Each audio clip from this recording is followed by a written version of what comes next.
नमस्कार, दिलेर समाचार के एक खास शो कौन जीतेगा दिल्ली का चुनावी दंगल में आपका स्वागत है।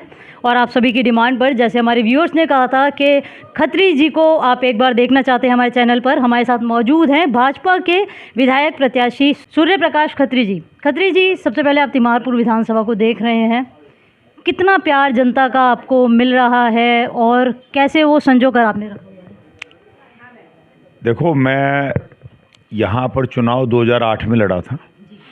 उस समय मैं चुनाव लड़ना चाहता था मॉडल टाउन से, क्योंकि मेरी तैयारी वहीं से थी। तो अचानक से पार्टी ने मुझे टिकट दे दिया था 2008 में तिमारपुर से। तब मुझे मात्र 24 दिन मिले थे चुनाव लड़ने के लिए। और वो जब मेरा चुनाव हुआ तो इन्हीं प्रत्याशी से था जो आज मेरा चुनाव जिसके साथ है। उस समय कांग्रेस की काफ़ी लहर थी और मैं एक तूफ़ान के ख़िलाफ़ 24 दिन में मुझे चुनाव लड़ना था। तो उस लड़ाई के अंदर 24 दिन में भी मात्र 2200 वोटों का मेरा इसका डिफरेंस रहा था। तब 4 जो थे वार्ड होते थे और 3 वार्ड में तो मेरा इसका डिफरेंस मात्र 374 वोटों का रहा था।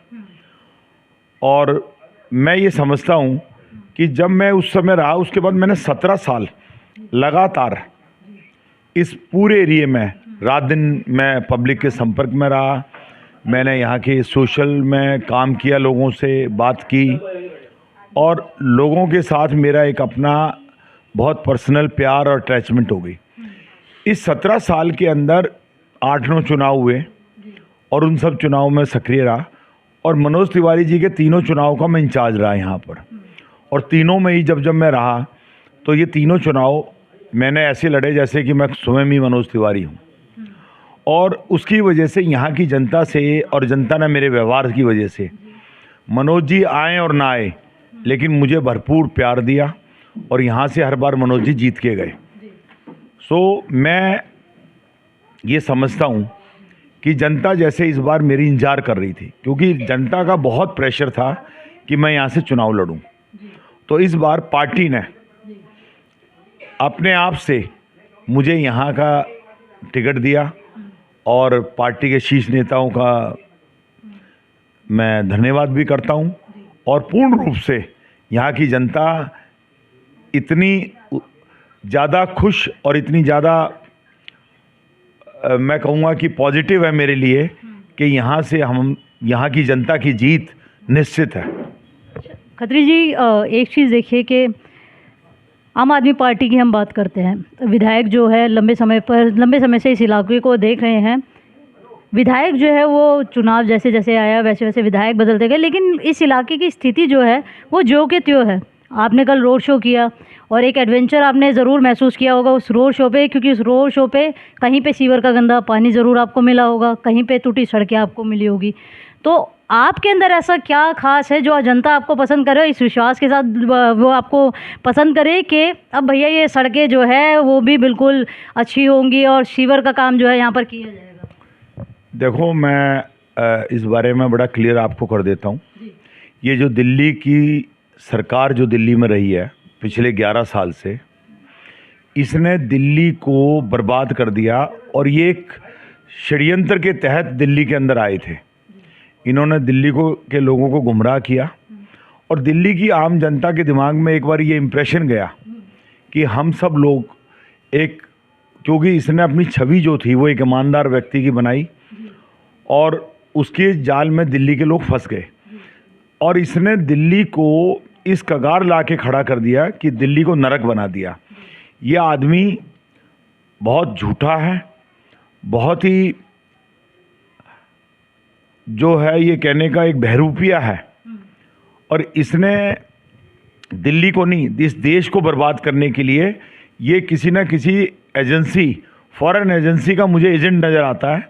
क्योंकि अपने देश के अंदर रहकर कोई भी व्यक्ति इस तरह के कार्य नहीं कर सकता जो घिनौने कार्य, झूठ, फ्रेब, धोखा और भ्रष्टाचारी, हर गुण इसके अंदर सरगुण है ये आदमी। एक वीडियो आपका तेज़ी से वायरल हो रहा है सोशल मीडिया आजकल, आपको पता ही है, भीम गली का बताया जा रहा है कि आप उस वीडियो के अंदर एक समुदाय विशेष से वोट ना लेने की अपील करें, तो क्या है ये वीडियो, कैसे आप क्या देखते हैं उसे? मैं चुनाव लड़ रहा हूँ जी और चुनाव में हर व्यक्ति जी वहीं जाता है जहाँ पर उसको पसंद किया जाता है, जहाँ के लोग उसको वोट करते हैं। जी हम लोग का जो पिछला एक्सपीरियंस है, क्योंकि मैं स्टूडेंट पॉलिटिक्स से ही पहले एबीवीपी में था, उसके बाद मैं बीजेपी में आ गया। मुझे शुरू से ही ये आभास है, एक विशेष समुदाय, रीजन उसके कोई भी हो, वो भारतीय जनता पार्टी को वोट नहीं डालता। और देखिए, हम हिंदू हैं, हम सनातनी हैं, लेकिन हमारा धर्म ये सिखाता है कि हम किसी के धर्म के अंदर इंटरफेयर ना करें और हम किसी से नफरत ना करें, और हम उसका पूरा पालन करते हैं। अगर चुनाव के अंदर मैं अपनी एनर्जी अगर अपने सनातन धर्म के लिए लगाता हूँ, इसमें कोई बुराई नहीं है। वो व्यक्ति जब चुनाव लड़ते हैं, वो अपने धर्म के दम पर चुनाव लड़ते हैं, और इसके बहुत सारे रिजल्ट हैं। दिल्ली के अंदर बहुत सारी सीटें ऐसी हैं जहाँ पर उस विशेष समुदाय के जब आंकड़ा बढ़ गया, तो उन लोगों ने वो उनके दम पर चुनाव लड़ते हैं। अगर मान लीजिए कि आप चुनाव जीत जाते हैं, आप विधायक बन जाते हैं, अब वो भी इस क्षेत्र की जनता के अंदर ही है, तो क्या उनके लिए कभी काम किया जाएगा, या फिर अगर वो आपके कार्यालय आए, ये कहा जाए जैसे बाकी कई बार सुनने को आया है कि आपने मुझे वोट नहीं दिया, आपने मुझे वोट नहीं दिया? मैं ना दिल का छोटा हूँ ना दिमाग का छोटा हूँ, और मैं एक देशभक्त पार्टी का सिपाही हूँ, और मेरी पार्टी के संस्कार ऐसे नहीं हैं। हम लोग ऐसे हैं जैसे मौसम होता है, ठंड आती है तो सबके लिए ठंड आती है, गर्मी आती है तो सबके लिए गर्मी आती है, बरसात आती है तो सभी आती है। ये नहीं आती कि इस देश में सड़क बनी है तो वो किसी विशेष समुदाय के लिए बनी है, पानी आ रहा है तो किसी विशेष समुदाय के लिए आ रहा है। तो उसी तरीके से जब हम विधायक बनेंगे तो हम अपने धर्म का निवाह उसी तरीके से करेंगे जैसे कुदरत आंधी तूफान बारिश सर्दी गर्मी की तरह कराती है। हमारे लिए सब लोग बराबर हैं। जी, अभी आपने केजरीवाल जी को लेकर बात कही। एक न्यूज़ चैनल है चार्ट पर चर्चा, उनका शो आता है, उस पर केजरीवाल जी का इंटरव्यू चला था। आतिशी जी और आपका सौरभ भारद्वाज जी और मनीष सिसोदिया जी वहाँ मौजूद थे। तो एक बात, टॉयलेट पर गोल्ड प्लेटेड टॉयलेट सीट की बात उन्होंने सवाल किया था, तो उनका जो जवाब था वो ये था, केजरीवाल बीजेपी उस टॉयलेट सीट के अंदर मुंह डाल के बैठी हुई मतलब जनता कह रही है यार महंगाई हो गई, बेरोजगारी हो गई, वो टॉयलेट के ऊपर बैठे हुए। तो ये देखिए, इन्होंने कहा था एक हमला करते हुए कि सारी बीजेपी जो है वो टॉयलेट में मुंह डाल के बैठी है, महंगाई पर बात नहीं करती। तो इस पर आप मतलब क्या कहेंगे इस तरीके के बयान पर? एक गंदी सोच के व्यक्ति के मुख से और निकल भी क्या सकता है। जी।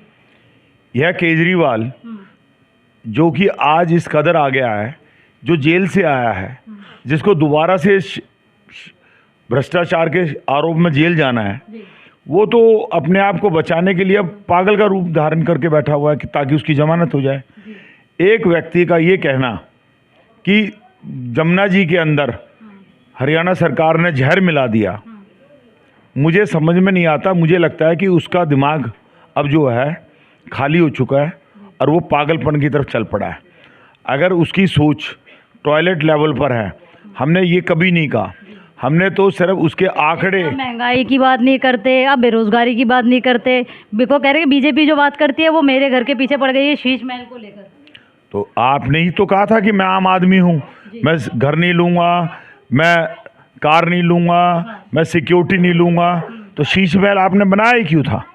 तो खत्री जी, एक सवाल देखिए, सभी जो विधायक प्रत्याशी हैं इस बार उनसे मेरा रहा है कि मलकागंज वार्ड 12 में जो प्रमुख समस्या है सीवर का गंदा पानी हर एक किसी के घरों में चला जाता है, बच्चे हो चाहे बुज़ुर्ग हो, सब उसी सीवर के गंदे पानी से होकर मंदिर में जाने को मजबूर हैं, स्कूल में बच्चे जाने को मजबूर है, बीमारी घर घर पहुंच रही है, मलकागंज रोड बुरी तरीके से टूट चुका है। अगर आप विधानसभा चुनाव जीत जाते हैं, आप तिमारपुर के विधायक बन जाते हैं, तो इस सड़क पर और इस समस्या पर काम कब तक आप कर देंगे?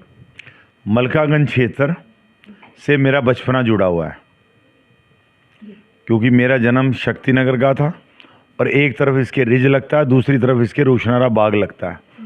और रावलपिंडी स्कूल के अंदर मैं जब छोटा था तब भी मैं एनसीसी में यहाँ परेड करने आता था अपने स्कूल से। और मेरे बहुत सारे दोस्त मलकागंज में रहते थे। मलकागंज से मेरा आज का नाता नहीं है। मेरे और मलकागंज के बीच में सिर्फ घर के बीच में एक सड़क थी।